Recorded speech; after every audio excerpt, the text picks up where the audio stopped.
Olá, queridos Haris Cairene, como eu sempre digo, este é o dia que fez o Senhor, alegremo-nos e nos regozijemos nele. Hoje, lição de número 5, uma igreja cheia de amor. Observemos que na aula passada era uma igreja cheia do Espírito Santo e hoje uma igreja cheia de amor. Gente, eu quero fazer algumas perguntas para vocês. Amor e individualidade podem andar junto? Amor e egoísta são antagônicos?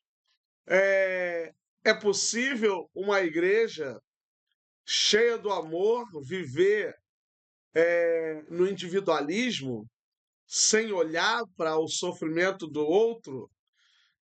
Uma igreja cheia de amor é uma igreja realmente também que tem facilidade para perdoar, para compreender, para andar junto? Essa e outras perguntas nós estaremos aqui tentando responder, é claro, dentro das possibilidades. Mas antes, dê um link, comente, dê um like lá, compartilhe o link desta aula e siga-nos aí, se inscreva no nosso canal e também conheça a nossa Escola de Teologia Dalet. Que Deus abençoe. Vamos para o que interessa, mais uma lição. Leitura em classe é Atos, capítulo 4, versículo 32 ao 37.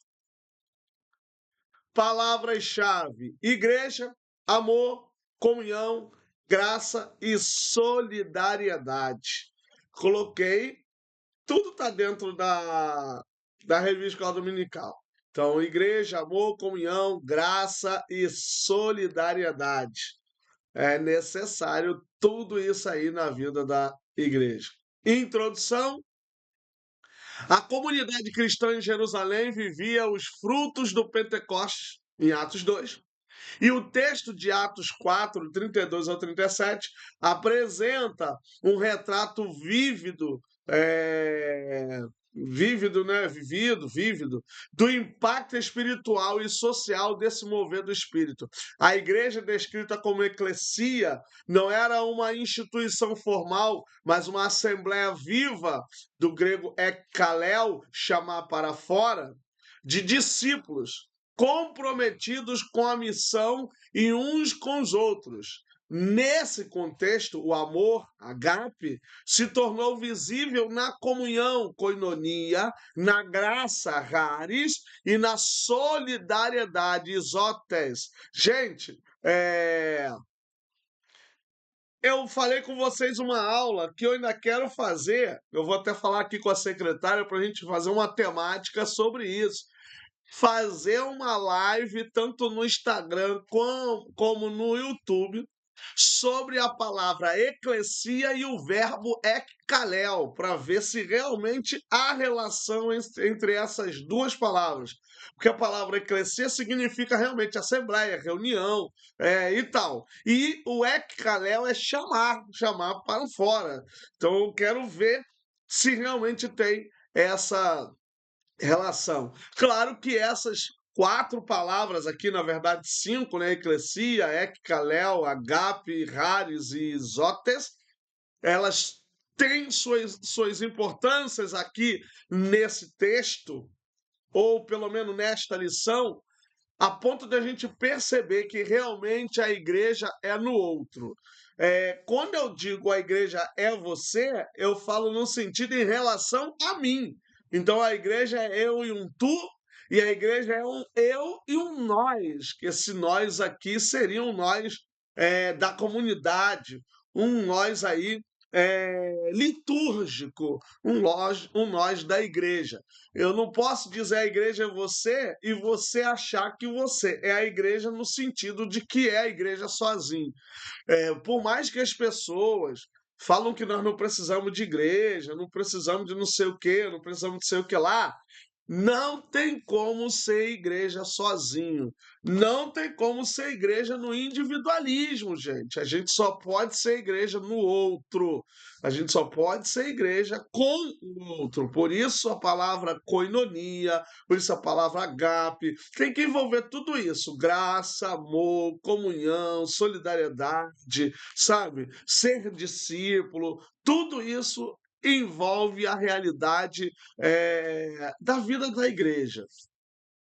Primeira grande seção, o amor manifestado na comunhão cristã. Lembrando vocês que o amor, ele é paciente, ele é benigno, o amor não suspeita o mal, o amor tudo sofre, tudo crê, tudo espera, tudo suporta, o amor jamais acaba, né? É interessante a gente ver isso, porque lá em Mateus, né, diz que por se multiplicar a iniquidade, o amor de muitos se esfriaria, né? O amor de muitos esfriarão. Mas em Paulo você vê que o amor jamais acaba, mas Mateus foi escrito depois de Paulo, e Paulo está escrevendo para uma igreja, para uma comunidade, enquanto Mateus também escreve para uma comunidade, que é a comunidade mateana, que está em Antioquia, mas a gente vê que são dois extremos, né? Enquanto um diz que o amor jamais acaba, o outro diz que o amor de muitos esfriarão, mas não acaba. Se você observar, o amor esfriar não significa que acabou. Então não tem contradição, é sem contradição. Agora, que realmente a igreja vive uma fase, porque cada tempo a gente está vivendo um tempo da igreja, uma fase de individualismo, de muita concentração em bens da igreja, imóveis e tal, em detrimento do que realmente seria importante para a vida da igreja. Primeira subseção, crescimento da igreja cristã. O crescimento da igreja é descrito com o termo préthos, que significa multidão, sugerindo um aumento visível, mas não desorganizado, ou seja, existia na igreja, no princípio, um crescimento visível, mas ele não era desorganizado.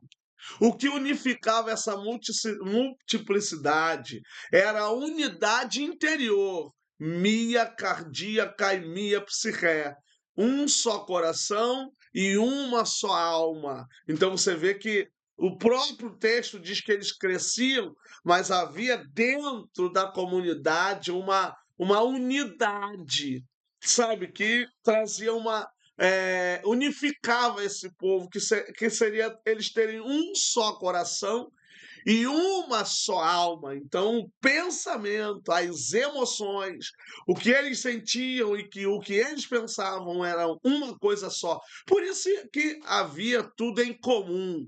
Então, a gente percebe que não tinha divisão, não tinha racha. Isso veio depois, mas ali, naquele momento, a igreja viveu o menor da história da sua vivência nos seus primeiros séculos.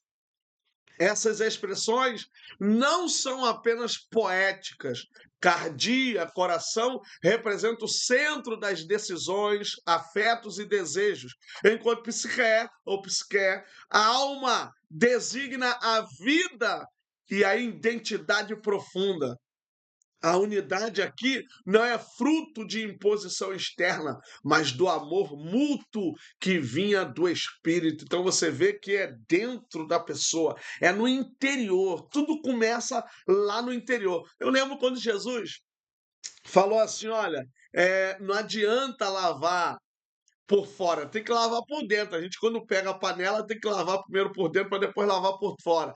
Depois ele fala de caixões caiados, né? Bonito por fora, mas estão podres por dentro. Então, primeiro tem que partir do interior. A mudança, a transformação tem que partir dentro de nós. Então, tem que ir lá no centro das nossas decisões, lá onde o afeto é mais profundo, os desejos mais profundos, e aonde a vida e a identidade da pessoa realmente se revela, que é onde ninguém vê. Então, a unidade da igreja, ela parte daí e ela vem aí do amor mútuo que vinha do Espírito Santo. Então, você tem um amor que está na igreja e esse amor que vem do Espírito Santo. Então, ele vai causando essa realidade na vida da igreja, um amor profundo, mútuo, mas que ele parte do Espírito Santo. Segunda subseção, os desafios do crescimento. Observem que na própria igreja, com o crescimento, aconteceram discussões, né? Problemas entre as viúvas gregas com as viúvas judias. E aí vai ser instituído o diaconato, que Pedro vai dizer: separai para vós homens, 7 varões capacitados, cheios do Espírito Santo, e aquele todo modelo de caráter. E aí eles vão resolver tais situações e a igreja continua avançando e crescendo, avançando e crescendo. Agora, toda igreja que cresce, ela tem os seus desafios. Eu costumo dizer, como eu aprendi na faculdade, que Paulo ele implantou todas essas igrejas na Ásia e aí ele não tinha como resolver os problemas doutrinários dessas igrejas porque ele não tinha como estar em todas as igrejas. Então ele cria aí, porque o Império Romano já tinha fundado, já tinha criado o sistema de correio, então ele pega também essa ideia e começa a escrever suas cartas para resolver problemas concretos. Então, toda a igreja tem problemas concretos e precisam de soluções concretas. Então, toda a igreja que está em processo de crescimento, todas elas vão ter os seus desafios, vão ter as suas dificuldades, mas a igreja não pode ter medo de números, a igreja não pode ter medo de quantidade, a igreja precisa crescer, mas ela também não pode ser, não pode ter uma numerolatria, não pode idolatrar a quantidade e o número, mas pedir a Deus para que faça o crescimento e que haja o mesmo sentimento no coração, né? Um só coração e uma só mente, um só pensamento e uma só alma em todos, porque senão você tem um crescimento e pode haver um racha, pode haver uma divisão. E isso é muito comum, às vezes, em alguma igreja ou praticamente em todas as regiões aqui do nosso país, do nosso Brasil e até fora, de acontecerem rachas depois que acontece o crescimento. Então tem que ter um crescimento ordenado, com um bom discipulado, para que a igreja desenvolva e não corra o risco de uma divisão, de uma separação ou coisa parecida. O crescimento trazia dificuldades, diferenças culturais, econômicas, pressões sociais e perseguições.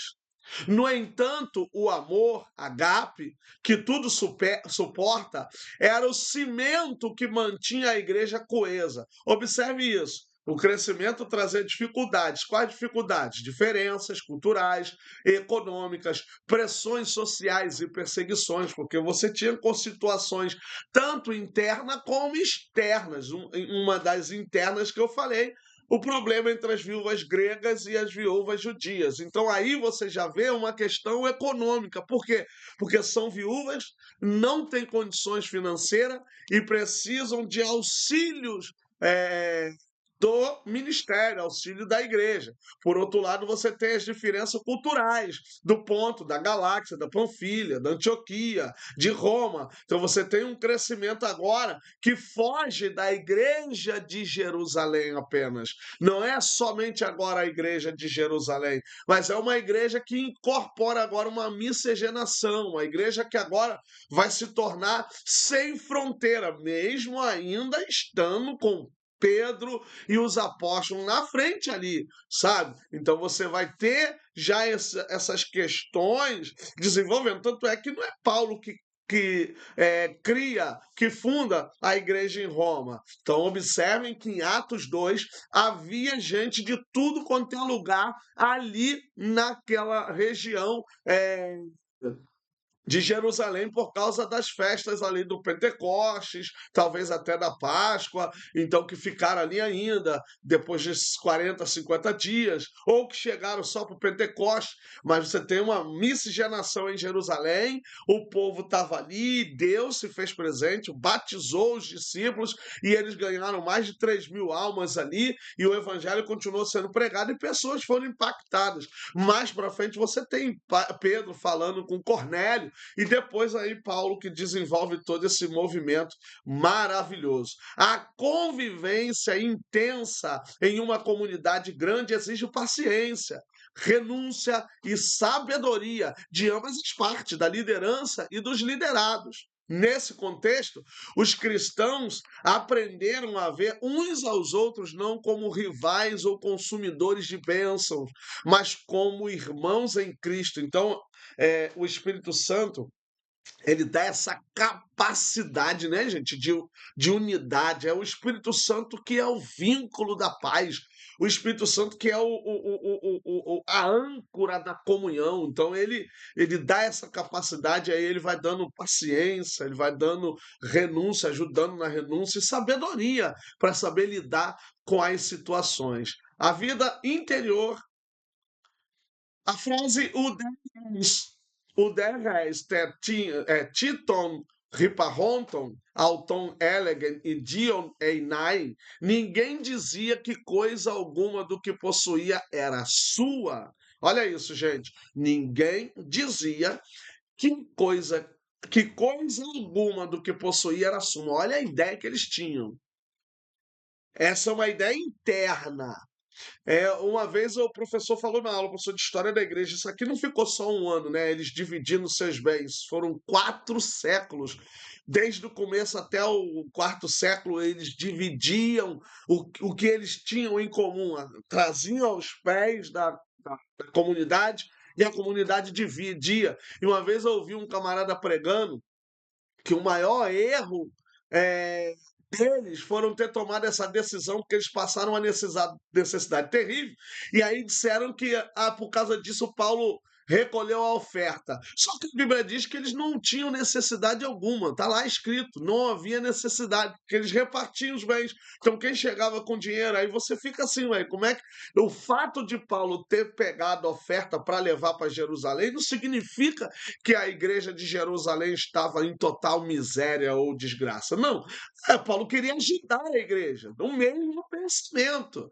Então eu achei aquilo um erro ter falado isso, que esse foi um dos maiores erros da igreja, de ter tomado essa decisão de dividir os seus bens. Então você vê, cada um interpreta do jeito que acha, mas o problema é que quem está ouvindo vai repassar isso. E eu convido a vocês terem uma leitura crítica, uma mente crítica para poder ouvir e saber analisar realmente o que está certo.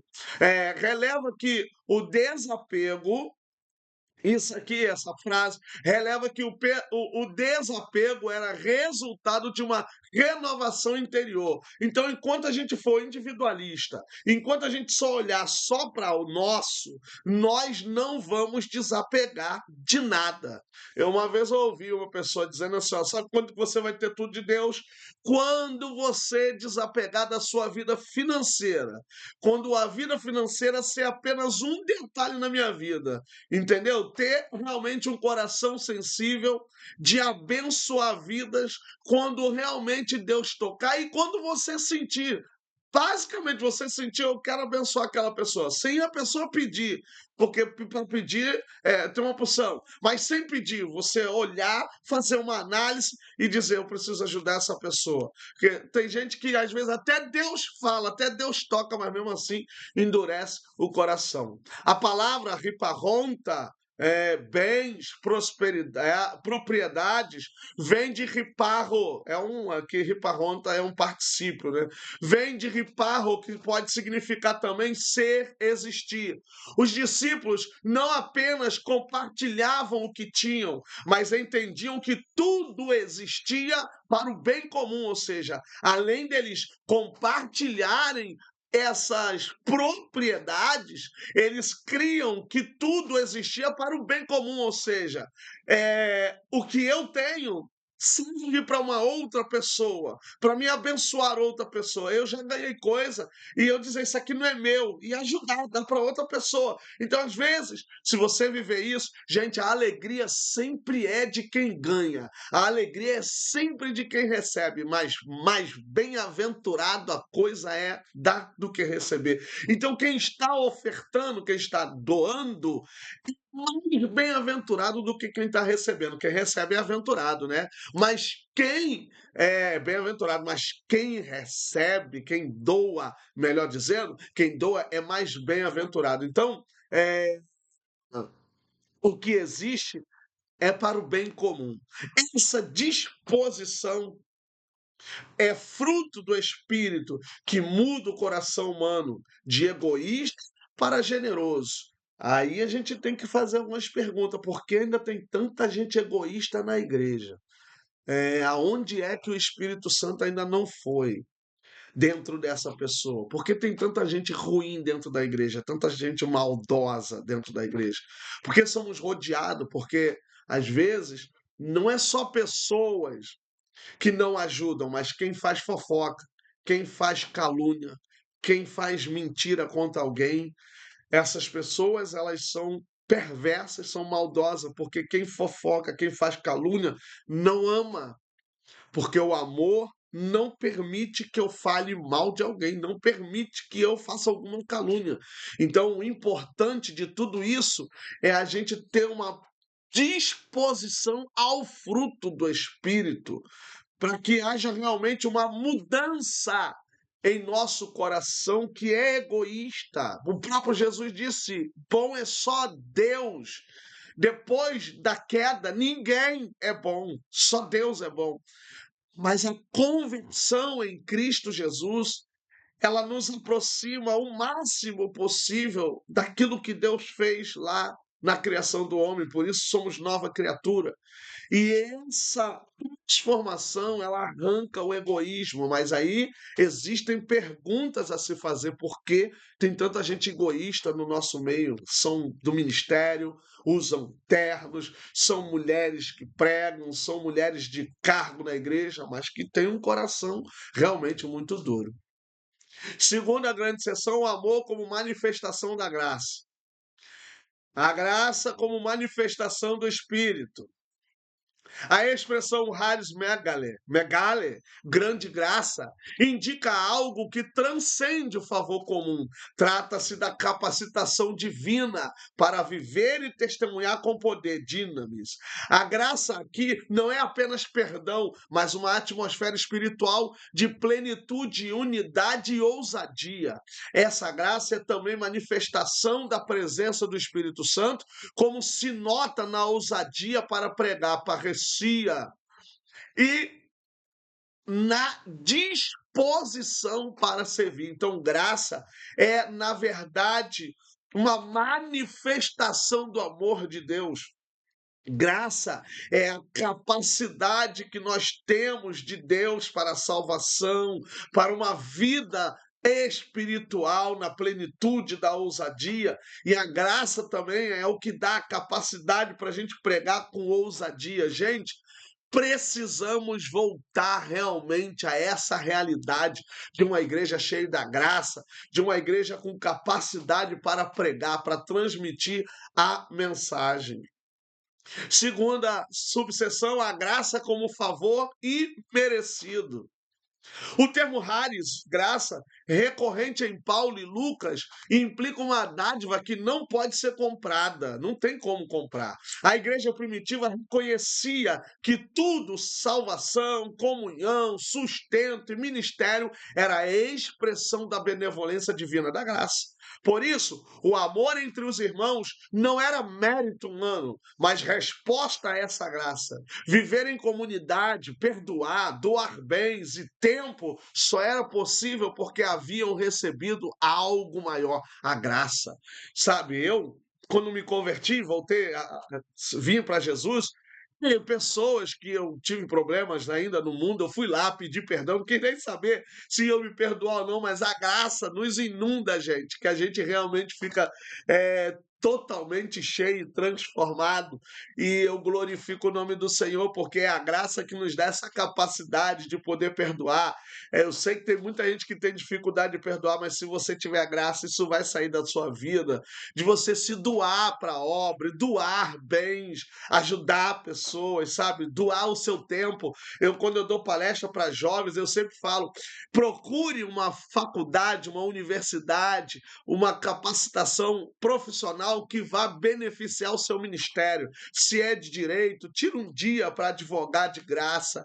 Se é medicina, tira um dia para poder consultar. Se é de psicologia, para dar também consulta psicológica e assim sucessivamente, para poder você não estar doando uma oferta, um dinheiro, mas estar doando o seu dia profissional que vale. Então, olhe para a sua profissão, mas olhe para ela também com intenções de abarcar o seu chamado, o seu ministério. Então, tudo que eu hoje faço, que eu estudo, né, fiz teologia e hoje estou fazendo letras, é também em prol do meu ministério. Terceira e última sessão, a manifestação do amor na solidariedade cristã. Primeiro, subseção, a busca pela equidade. O grupo traz o degar, endes, tis en autois. O termo desculpa, necessitado, carente, aparece em contextos que falam de miséria profunda. A ausência de necessitados, porque ali não havia, né, não havia ninguém ali necessitado, entre eles, pode ser assim, pois, ou de fato, na verdade, o den ali é nada, ninguém, também pode ser aí não, tem o verbo ali no imperfeito, o verbo en, de haver, então não havia entre eles. O termo ainda necessitado, carente, aparece em contextos que falam de miséria profunda. A ausência de necessitados na comunidade não significa eliminação da pobreza. Havia, mas sua superação por meio da solidariedade. Isso reflete o princípio da isóteis, equidade, que Paulo também defendia, para que haja igualdade, equidade. A igreja praticava uma economia fraterna, diferente do sistema romano baseado na exploração. Então a igreja, ela não tinha, eu acabei de dizer isso, que não havia necessidade entre eles, porque esse negócio aqui deu certo. Essa ajuda deu certo, não deu errado. Então a gente precisa entender que a pobreza existia, como existe até hoje. Mas hoje não tem equidade na igreja. Ninguém hoje está procurando uma equidade na igreja hoje. Então a igreja do passado, e nós não estamos dizendo aqui que é para voltar à igreja do passado, mas é voltar pelo menos ao amor fraterno, ao amor comunhal, ao amor na comunidade, para poder ajudar as pessoas, socorrer os aflitos, sabe? Tentar entender por que aquela pessoa está ali e não oferecer outras coisas a não ser ajuda, sabe? E tentar aí analisar, fazer isso. Eu acredito que a igreja, ela precisa, ela deve ter realmente um bom departamento de serviço social, sabendo que a igreja, a prioridade dela, é claro, não é o serviço social, mas ela faz, como eu aprendi na universidade. Homens salvos fazem obras, mas eles não fazem obras para serem salvos. Obras não salvam, mas homens salvos fazem obras. Então a gente precisa olhar para essa perspectiva. Segunda subseção, propriedade e compartilhamento. O texto enfatiza a venda de propriedades, coria, terrenos, e a entrega dos valores aos pés dos apóstolos.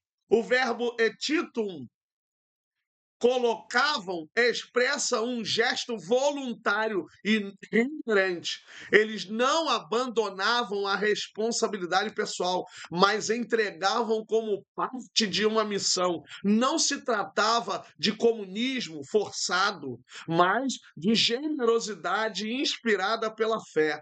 O uso dos bens era visto como instrumento de justiça e amor. Primeiro que essa palavra aqui, comunismo, ela é uma palavra que ela é um anacronismo aqui, que não deveria nem a gente estar falando disso aqui, mas eu permiti, eu botei sem problema. Não questão ideológica, mas no sentido de divisão. Agora, colocar aos pés significa que ir aos pés significa estar em sujeição a Jesus.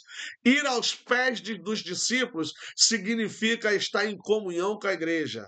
E Ananias ir aos pés de Pedro significa, ou melhor dizendo, Safira, ir aos pés dos que sepultaram seu marido significa morte espiritual, morte fora do amor, morte da comunhão. Então, quem realmente fez como Ananias estavam fora dessa perspectiva do amor. Terceira e última parte desta aula, um exemplo da voluntariedade.